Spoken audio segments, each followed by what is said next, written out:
Okay, so today you're here to talk about the YTP Biennium Kickoff. And our goals for today are just hoping that you all understand priorities of our shared work for the 21-23 biennium, that you understand the roles of the LEA and VR, so that's your site, and then Voc Rehab within the agreement. Big picture, broad brush strokes, not details. And then understand changes to the IGA for this biennium and why they are happening. Understand updated reporting requirements for staff time and use of money, and understand which reports and forms can be used in order to meet these new requirements. Hopefully that's why everybody's here today. Okay, so each biennium we review what's been going on and update our priorities collaboratively. And our priorities they've maintained the same but refined a little bit, and we've added one for this biennium. So mirroring the population is one of our priorities. And what that means, I'm trying to move our faces to somewhere that doesn't get in my way. Okay, so what that means is that ideally the YTP caseload should mirror your special education and 504 population by disability category. We just want each site to feel confident and have the tools to understand what that means and be able to serve all youth. In addition, provision of PREETs is a focus of this biennium. It is a huge part actually of the transition specialist job. Voc Rehab is required to reserve 15% of its annual budget for provision of PREETs, and YTP is our largest commitment to this requirement. In our YTP contracts, agree that the YTP specialists in schools and sites that have YTP will provide those services. So transition services across multiple settings is another priority. One thing that we learned from pandemic is that the virtual setting, community-based settings, these things work for a lot of students. And we want to keep doing what is working. And so transition services across multiple settings is something that we'll be working on together with everybody. Coordination with other programs and initiatives is another priority.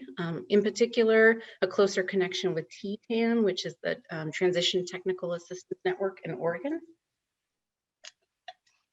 That network has grown really quickly. And YTP has always worked very closely with TTAN, and we're just going to do it in a little bit more organized way at this point. And then finally, re-engagement of youth post-pandemic. We've heard over and over again in all of our IGA meetings that a lot of students just kind of went missing or disengaged, attendance was low, and we want to work in partnership with districts to help re-engage youth.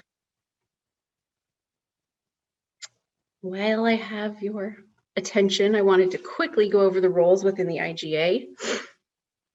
So the school districts are responsible for hiring and supervising YTP staff, allowing staff to work flexibly so that they can job develop and support youth in jobs, arrange for year-round services, provide PREETs to all potentially eligible youth, refer youth to vocational rehabilitation, and provide YTP services to students eligible for VR who are counted in the student base. Vocational rehabilitation is responsible for providing one or more counselors dedicated to YTP caseloads, attending or contributing to IEPs, to the extent reasonable, aligning the IEP, individual education plan, or the 504 plan really, with the IPE, which is the individual plan for employment. Determine eligibility for VR services, assist in selecting and evaluating your transition specialist. So Voc Rehab counselors can serve on your interview panels if you're hiring, and then you're also welcome and encouraged to get feedback from VRC about how the transition specialist is doing, to include in your evaluations and celebrate all the wonderful work that's going on. Okay, now we're getting into substantive changes for the 21-23 biennium. I put that there because there are a few changes that are non-substantive. For instance, there was a sentence that just cut off in the middle and it didn't end. So we went ahead and finished that sentence. There were a few typos, things like that. And of course, we've updated all the dates But in content, here are a summary of these changes. And so first, I just want to address the why. Our contract, all of our contracts are overseen by DAS, Department of Administrative Services, and they have policy and rule that directs and dictates how we write our contracts. And so this agreement for 1923 is a combination of both biennium. You've received these already. Everybody has many questions about like, wow, this looks like a double amount. Well, it is actually this biennium's amount plus next biennium's amount in the not to exceed, in the VR portion and in the district match portion. But you will notice that we do start over with a zero budget, July 1. Your match is 1/3 split into 2 of the agreed upon budget that we talked about during our negotiation meetings. And the budget we're working off of is that same budget that we agreed upon during our negotiation meetings.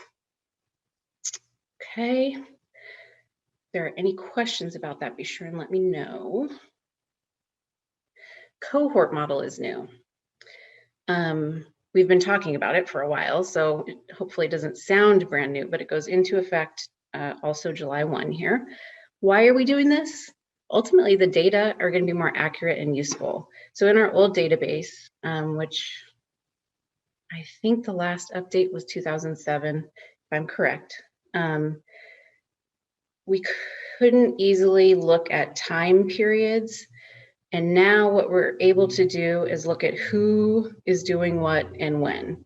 And that's going to be really helpful for us just in a program improvement and celebration sort of angle. It clarifies that the student base starts over at 0 each biennium, and it counts every student. It counts them differently than the old one, but it does count every student. We want transition specialists to continue working with any student that they've started working with in their YTP caseloads all the way through to the end of the YTP story, which is 12 months of follow-up services, regardless of how long it takes. We'll just be able to know how long it takes now, where in the past we weren't able to. And for my school folks, one thing that helps us think about this is it's very much like when schools moved from to cohort graduation rate. Remember, we used to count just graduation rate, who completed in the 12th grade year, and then we went to who entered in 9th grade and finished in 4 years, and then who finished in 5 years. So this is a lot like that, where we're able to just more accurately account for what's going on. And we do count students who take longer than 2 years.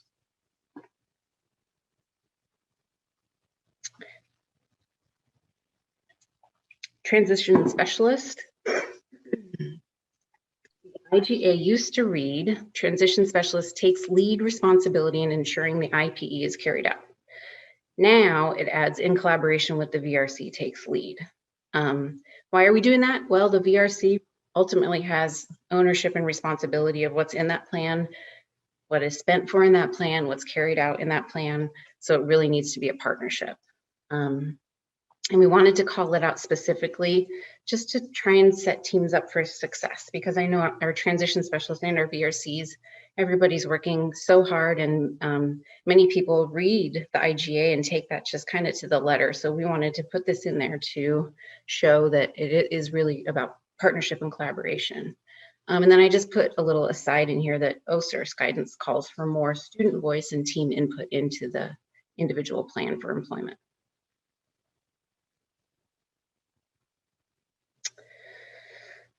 Okay, performance benchmarks. We have clarified that employment path through ODDS can count as engaged at exit, at 6 or 12 months follow-up. Why? Some students have longer or different paths to employment, and then college and other post-secondary training options aren't accessible to everybody yet. So we wanted to be as inclusive as possible in providing our service. And employing students. So we are allowing within our IGAs, districts and sites to pay students, and if they're choosing to do that, They must be paid at minimum wage or higher in integrated settings. Why are we doing that? It's the right thing to do, obviously. And then, of course, also the Lane versus Brown settlement requires it.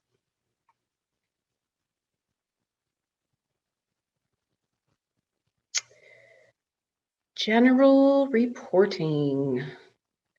Okay, so in general reporting, it adds that the transition specialists input data into the YTP and PREET's databases monthly, even though those data sets are reported to RSA quarterly. This just helps keep everybody accurate and up to date. TAPs like Garrett and Joyce are looking at the data regularly with your sites, and if it's pretty far behind, it's hard to have a relevant conversation about how things are going. In addition, the PREET's data is double hand entered in the background. So for instance, this last quarter, there were over 7,000 data points that came in from the YTP network, which is awesome and amazing and exciting. Those all had to be double hand entered from an Excel to another input. And it helps us stay up to speed and pace out that work over the year if we're keeping up with it monthly. Okay, it also adds a provision to report to ODHS if you choose to hire somebody who does not pass a background check. And we ask that that reasoning be kept in writing in an employee's personnel file. So there are some times when somebody has something from way back in their file and you have enough references and evidence and want to give that person a chance and feel confident about it. We just want to know and want to have the reasoning why kept in the personnel file. That's actually a provision added to all of our contracts. Those bottom two are. And then adds a requirement to report potential conflicts of interest. Okay, somebody in the last special community of practice asked what an example of a conflict of interest might be. And one example, the most common example would be, for instance, if a transition specialist was also a licensed employment provider, contracted employment provider through VR, that could potentially present a conflict of interest. So in those cases, people just need to be super transparent, talk with supervisors, talk with us about whether or not it is a conflict of interest. Okay, this is a pause moment before we head into the fiscal and time reporting forms. Are there any questions right now about what I've covered so far?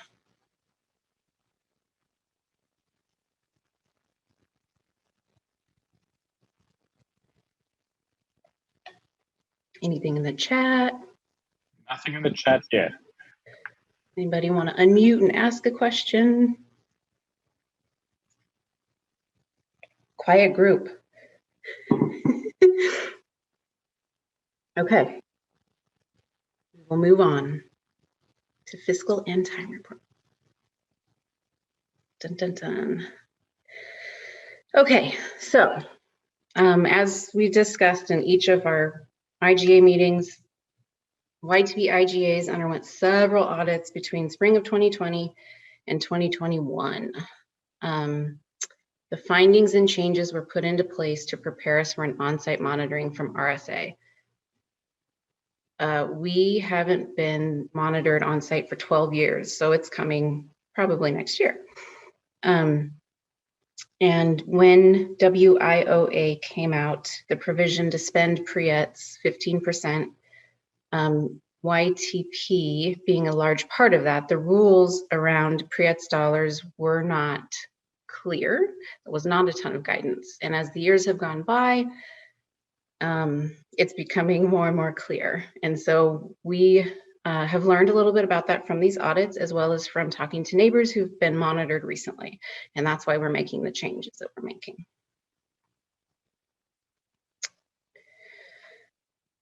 Also, while I had you here, this is a little bit of like a bird walk, but I get the question a lot, why does spending down to near zero matter? That please spend, let's spend flexibly.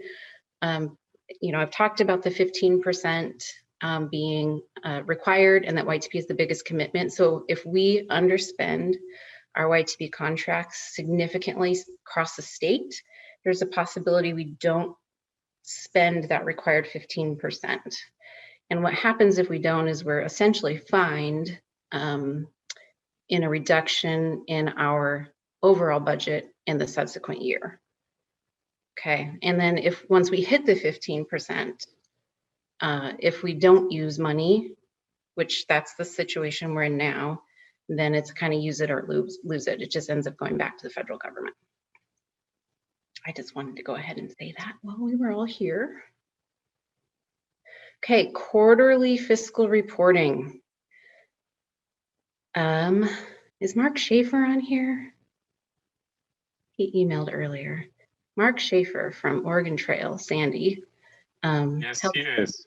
Mark helped me take a look at our current form and said, hey, I've been doing YTP a lot and we used to use this other form, and I still use it because it made my life easier and it matched everything we needed. So Mark was really helpful in resurfacing a form that we used to use. And he was kind enough to even send it to me in an Excel version, unprompted. So Mark, you get some fairy wings from my perspective. Thank you very much for that.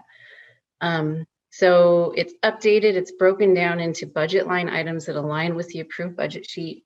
It includes a balance remaining column so we can all stay on top of that together, and it's in Excel, so formulas will self-calculate. There's more scrutiny around completeness of the form.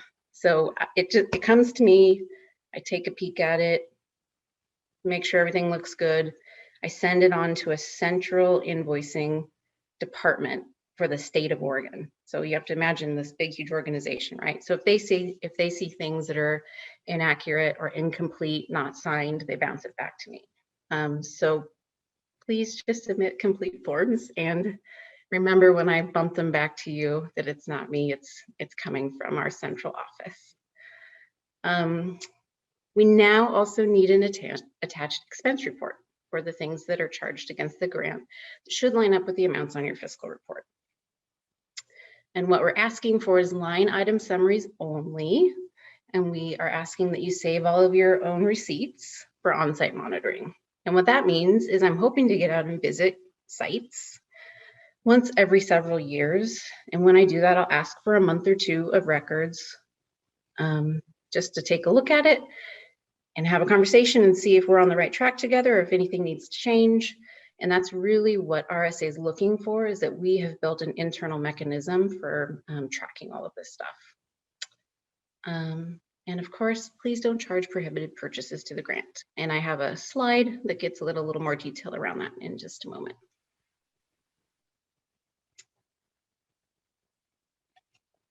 Here is the updated fiscal report form. There's a beginning and end date. So a lot of people will send in like Q4, or it'll just say like April 30th. So we really want the beginning and the end date on here. You can see, zooming in, we're looking at salary, benefit, training, travel, telephone, supplies, other, indirect. All this stuff will self-calculate. Your expenditures this period will come down to your cash requested. And here will be your running total of amount remaining. So hopefully that helps us have more detailed and meaningful conversation. Here is an example of the type of report we're asking for. In my mind, I just call this kind of a general ledger, a summary report. I wasn't ever in the business office in schools. I was in the special education department, so I don't know the right terminology.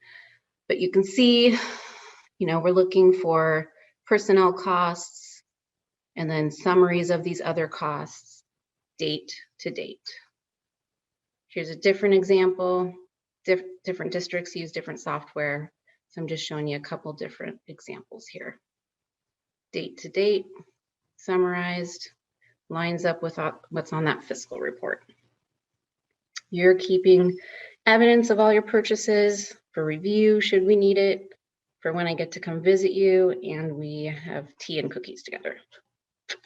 YTP expenses, this is a big question, and it is a significant change. So yes, what's approved, what's okay, are things that align with and were approved within your submitted budget and budget narrative. And so with a lot of districts, we had conversations about what some of these changes were, and we tweaked them at the time. Hopefully that all remains the same, and we can use that going forward as far as what to spend on. In general, those directly relate to provision of pre-ETS and core YTP services for students. They are curricular in nature and promote learning. And yes, they can include travel when it relates to travel and mobility training. No's are, and this is really confusing because with the COVID flexible spending, we allowed a bunch of this stuff, but beginning July 1 again, we're back to no on gift cards, gas cards, hygiene products, clothing, licenses or fees like food handlers, driver's license, CPR first aid. Those top two, Voc Rehab can pay for a student who's in plan. So if a student is needing that level of service, getting them in plan and counting them on your student base might be something to go ahead and consider. But what if they're not ready in the 2 years? We're still going to count them. They just might take longer, right? So this is new to all of us. And we're going to have lots of conversation with our TAPs, with you guys, to help everybody feel good about these shifts as good as we can. No is a food unless it's for staff traveling to trainings, as is often included in collective bargaining agreements, or was included just in your submitted budget, because we did go ahead and call that out. But taking students out to lunch, buying pizza for parties, those sorts of things are not allowed any longer. Motorized vehicles, everybody wants to buy a van. Everybody wants to buy a van. That's still a no. And then capital and construction projects are a no. Okay, before we move to time, that's the fiscal reporting. Does anybody have questions about that?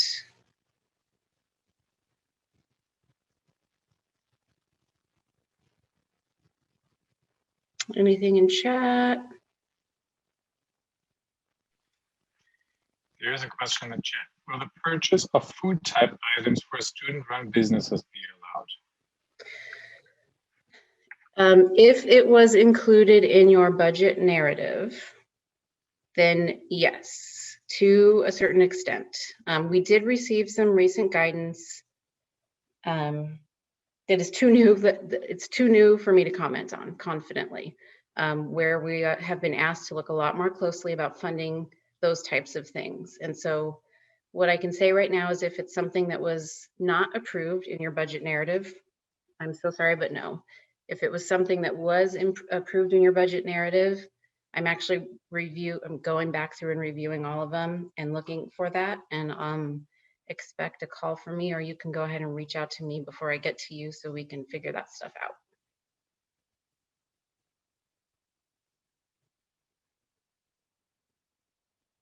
Any other questions? Okay. Moving along to time reporting. So this is going to be quarterly time reporting, submitted along with your fiscal reports and the expense report. One nice, neat little package. It is a requirement for use of pre-ETS dollars. It's something I'm having to do. It's something TAPs are having to do. It's something we're all having to do. We're not excited about it, but we're doing it, and we're trying to make it as logical as possible. So it assures no duplication of service or supplanting is occurring. I have created a form that you are welcome to use, but if you are already using something and want to shoot me a sample of it to see if it works, I'm happy for you to use your form if it's something that includes the level of detail that we need, which isn't too much. I'll show you that here in just a moment. It's got to note hours. Printing a calendar could work if the calendar shows tasks. This will be up on our website. Garrett, if you wanted to plop this into the chat, I don't know if you can copy and paste that or not. No, you probably can't, because never mind. Anyway, WinTAC guidance, I stick it up there because lots of people are asking where I'm getting this information. WinTAC is a technical assistance provider. and they're not RSA, but they help take RSA guidance, rule, policy, law, and turn it into information that's a little bit more easy to understand. So I put that there for people who wanted to look at and read what I'm reading and the guidance There's that a we're question for clarification. Is this for students or YTP staff? Excellent question. This is for anybody funded with the YTP dollars, so staff and for students. Those students who are funded by YTP would also need to keep this detail.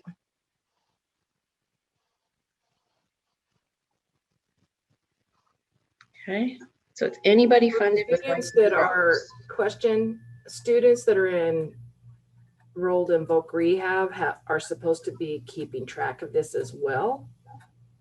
No, so this is where it can get quite confusing. Pre-ETs are allowable at any point in a student's VR experience, so pre-VR and during VR. If they're working for your district and you're employing the students using YTP dollars, and that would have been agreed on in our IGAs. So if it isn't there, this wouldn't apply to you. If it is there, then yeah, anybody who's funded with YTP dollars needs to submit a form like the one I'm going to show you here in just a moment. Thank you. Quarterly. Okay. The process that I am recommending is that each quarter, following the dates outlined in the IGA, any person who's funded with YTP money in any portion fills out the form that I'm going to show you next and submits it to the YTP supervisor each quarter. And that these forms are submitted along with the fiscal report and expense report by the same person to me in one email each quarter. That's my dream. That's what I'm hoping we can pull off so that I'm not tracking down the forms from 186 of our transition specialists, plus any students that we're employing. So I hope that is a reasonable ask. If it's something that won't work for you, if you want to talk it through, give me a call and let's talk it through. But that is just what makes the most sense from my perspective as the receiver. Okay, here is the form. So you can see we've got employee name, school, verification is a date to date that would match your fiscal report, your expense report, type of schedule. And this is really up to your comfort level and what your district policy is. So you could even do quarterly here. Some people really super duper enjoy doing daily, or they don't, they just feel more comfortable and accurate about that. So this is up to you and your team how often you want to be doing this. I have pre-filled this portion of it, YTP, and I have pre-filled some things that are really common. Michelle, this is Yes. Karen. Would you be able to enlarge that? Maybe just, it looks like we're seeing I mean, we can't see much of that. Yes. Thank you. Better? Yes, Thank you. Yep. So this is pre-filled with YTP fund source, some of the most common tasks. Other lists here, you know, you might have fall regionals here, you might have summer academy here, you might have attended a certain professional development here, whatever it may be. So this is, again, this is a sample form, but what we need to get to is task and hours. Okay, so there's a little bit of math that will be involved here. A lot of our probably at least half of our YTP transition specialists are split funded. So if there's other funding sources, go ahead and put those down there, equaling 100% of the time. Okay. This is a sample form. I know because of time and effort reporting with like your Title I staff, special education staff, all your other split funded staff, you may have a form of your own. I have had people say, I keep a super detailed calendar. Can I just print that off? Yes, it has task on there. It's color coded by task. Can I send you that in a key? Actually, that would work too. I don't want this to be an extra thing for you. Again, I'm trying to make this requirement we're all doing just as logical and accessible as possible. And that actually concludes the presentation. So just wanting to remind us that we have weathered change through our 31 years, and we're going to weather this together. So appreciate the partnership. We are interconnected and interdependent, and please just know that we appreciate everything you're doing. So the floor is yours for questions. I have a question. Is there going to be a copy of this that I'd be able to read all of the presentation that was done today to go back for notes and things like that? Yes, this recording will be posted on the University of Oregon YTP website. A PDF of this presentation will also be available there. And, okay. and I personally want to set everybody up for success. This is a lot of change. And so I'm really happy to just have a phone conversation or a Zoom meeting, or if we're close, I'm clear to travel, I can come visit you and make sure you feel good about what's going on and know what to do.